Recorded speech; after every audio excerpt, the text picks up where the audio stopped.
When you get an understanding of purpose in your life, there is no greater purpose than to actually help someone ever, never, ever give up.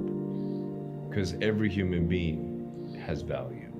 It's easy for people to say, yeah, but to lots of things, but how could anyone dare say, yeah, but to you? The principles are the same. It's not about the actual problem that you're going through, it's how you're dealing with it, the disabilities, the limitations that you put on yourself, the fear, and all these things that we talked about today on stage, that you can actually break through, you can get through, and you just have to be your biggest cheerleader as well. Where's my miracle? Where is he? Why is there pain in the world? And what changed for me was I was waiting always for a plan. If you tell me your plan, then I trust you. And what I love about the scriptures that I read is how God had a plan for a blind man, and no one knew why he was born that way, just like me. And it was said that it was done so that the works of God would be revealed through him. And so that's why I'm like, okay, God, if you have a plan for a blind man, then you have a plan for me. Heal my heart. I don't need to know your plan. Just give me faith to believe that you have one. And now the story is understanding that really in the end, right? Nick dies, dead, done, finished, done. No money, doesn't do anything for me. Nothing. I'm a citizen of heaven passing through. And when I'm in heaven and I get to see other people, women, children, men, on the other side who come up to me, running to me and saying, you came to my country, you came to my school, you gave me hope, and now I really believed in heaven after hearing you speak. If we can help other people know that heaven is real, that God is real, and you can have that relationship. People say, well, thank you so much for being my miracle. I didn't make my own story up, so my history is his story to help everyone. That's the message here. No matter what broken pieces you have, it can be used for beautiful things and helping people to realize, hey, there is still a God who loves you and has a plan for you. But when it comes to fulfillment, that's an art. And the reason is it's about appreciation and it's about contribution. You can only feel so much by yourself. So I've had an interesting laboratory to try to answer the question of the real question, which is what's the difference in somebody's life if you look at somebody like those people that you've given everything to, like all the resources they say they need. You gave them not a $100 computer, you gave them the best computer. You gave them love, you gave them joy, you were there to comfort them. And those people very often, and you know some of them I'm sure, end up the rest of their life with all this love, education, money, and background, spending their life going in and out of rehab. And then you meet people that have been through ultimate pain.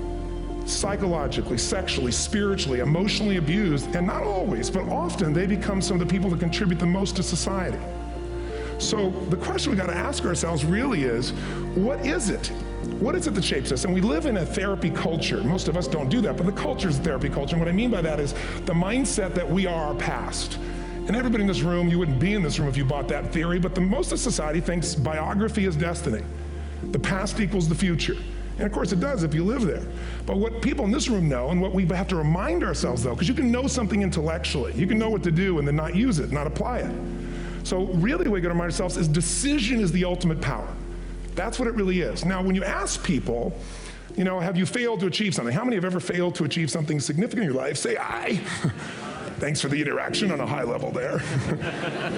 But if you ask people, why didn't you achieve something? Somebody who's working for you, you know, or a partner, or even yourself, when you fail to achieve a goal, what's the reason people say they failed to achieve? What do they tell you? Didn't know enough, didn't have the knowledge, didn't have the money, didn't have the time, didn't have the technology, you know, I didn't have the right manager, didn't have the Supreme Court.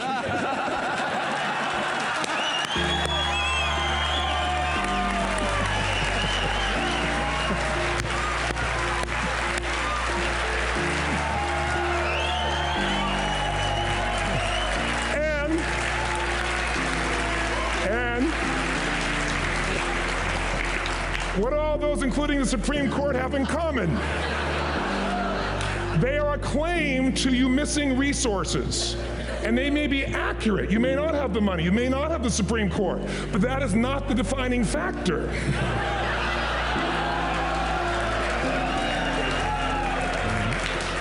And you correct me if I'm wrong. The defining factor is never resources, it's resourcefulness. And what I mean specifically, rather than just some phrase, is if you have emotion, human emotion, something that I experience from you day before yesterday at a level that is as profound as I've ever experienced, and if you'd communicated with that emotion, I believe you would have beat his ass and won.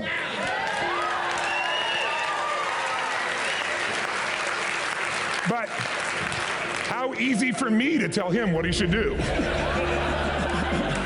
Idiot, Robbins. But I know when we watched a debate, at that time, there were emotions that blocked people's ability to get this man's intellect and capacity and the way they came across to some people in that day. Because I know people that wanted to vote in your direction and didn't, and I was upset. But there was emotion that was there. How many know what I'm talking about here? Say I. So emotion is it. If we get the right emotion, we can get ourselves to do anything. We can get through it. If you're creative enough, playful enough, fun enough, can you get through to anybody, yes or no? If you don't have the money, but you're creative and determined enough, you find the way. So this is the ultimate resource, but this is not the story that people tell us, right? The story people tell us is a bunch of different stories. They tell us we don't have the resources, but ultimately, if you take a look here, flip it up if you would.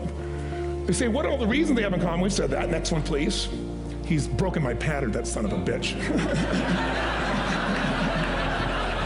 But I appreciated the energy, I'll tell you that. What determines your resources? We've said decisions shape destiny, which is my focus here. If decisions shape destiny, what determines it is 3 decisions. What are you going to focus on? Right now, you have to decide what you're going to focus on. In this second, consciously or unconsciously, the minute you decide to focus on something, you got to give it a meaning. And whatever that meaning is produces emotion. Is this the end or the beginning? Is God punishing me or rewarding me, or is this the roll of the dice? And emotion then creates what we're going to do, or the action.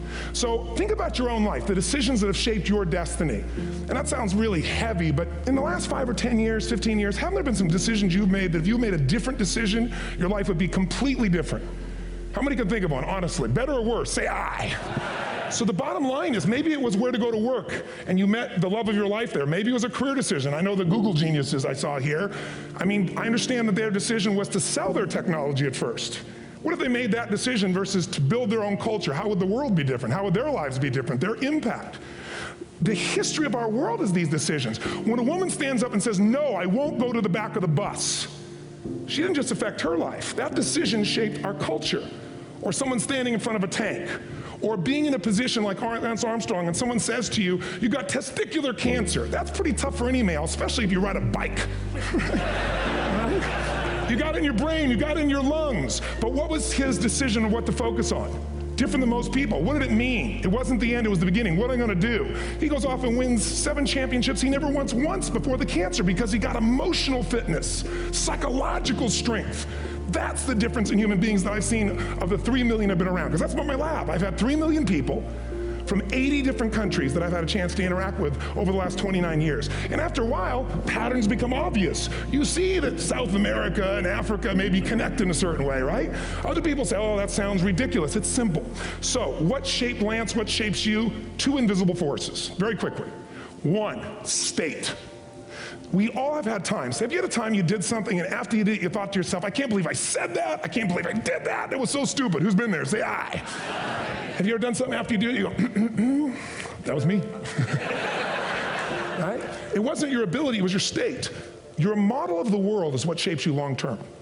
Your model of the world is the filter. That's what's shaping us.